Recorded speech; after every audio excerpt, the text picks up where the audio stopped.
Greeting, boys and girls. Welcome to African American History Month. I am Dr. Sharon Whitehurst-Payne, and I'm the Vice President of the San Diego Unified School District Board of Education. The school district to which you are a part of, your school is a part of this district, and your principal, you are a part of this district. So I say welcome to our African American Month celebration. I will be reading for you and sharing with you today a story about an entrepreneur, if you would. And you can ask your teacher, how do you spell entrepreneur and what do I mean by that? But basically, an entrepreneur and her rise to fame, what happened to her.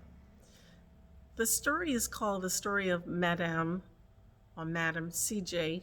Walker. But the fascinating piece is that she went through several changes of her name, and just follow along as we go through the story. Sarah Breedlove was born in 1867 on a cotton plantation in Louisiana to parents who were recently set free from slavery. Cotton plantation is kind of interesting to me because I'm from the South also, and I own a small piece of land there which is next door to some cotton farms. So I know a little bit about cotton and what it's like and why and so forth. But this horrendous practice of slavery meant that a lot of African Americans were picking cotton, if you would. One of these days, maybe you should get to see what cotton looks like. As a little girl, she picked cotton in harsh conditions, very warm. And at age 14, she married a man named Moses McWilliams. Just 2 years later, he died. And she moved to St. Louis. While she was there, she attended school whenever she could.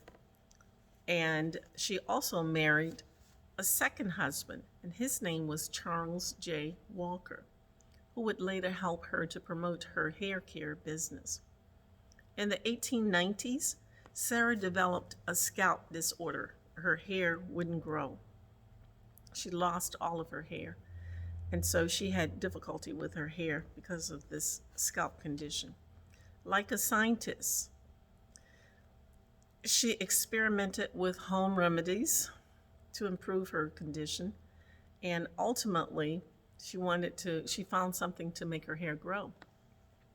Her husband, Charles, helped her create advertisements for her hair care treatments for Black people. He encouraged her to change her name to something that would stand out, something that was snazzy. And so the name they came up with was Madame C.J. Walker, the name that she used for the rest of her life. In 1907, Walker and her husband traveled the southern states. In Virginia, which is where I'm from, is below the Mason-Dixon line, which means that it too was a southern state.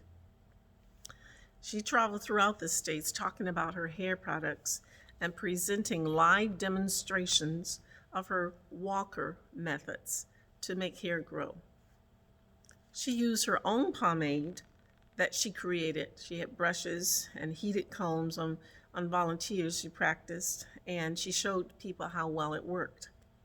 As Walker became more successful, in 1908, she opened a factory to make her products and established a beauty school to train other women in her Walker method, as well as how to be trained beauticians or salespeople. These sisters were known as Walker agents in the Black community.